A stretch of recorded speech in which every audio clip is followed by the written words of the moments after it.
Like and subscribe to my channel and click the bell icon to get new video updates. The collapse of the Silicon Valley Bank. Scaremongering and other bad deeds. Wall Street veterans and politicians have offered a slew of unsupported, and in at least one instance, offensive, explanations as to why the Silicon Valley Bank collapsed and what should be done to rectify the situation. The board is made up of women and has one black, one LGBTQ, and two veterans, Wall Street Journal columnist Andy Kessler wrote. I am not saying 12 white males avoided this mess, but the company may have been distracted by diversity requirements. What caused the collapse of the Silicon Valley Bank? Distracted by calls for diversity nonsense. This statement was nothing more than a cheap shot at day, and a highly offensive one at that.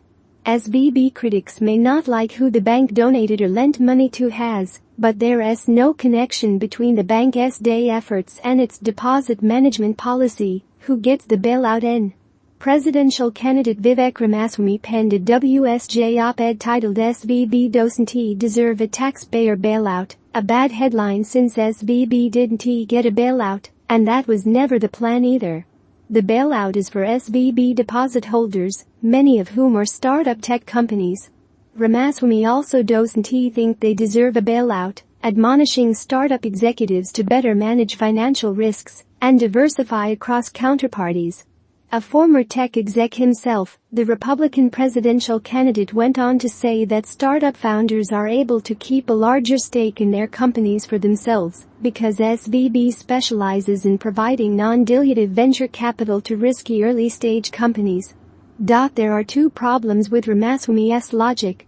Another misinterpretation of the bailout came from Representative Thomas Massie, the U.S. representative for Kentucky's 4th congressional district, who tweeted that the FDIC uses deposit premiums to cover deposits from the very wealthy.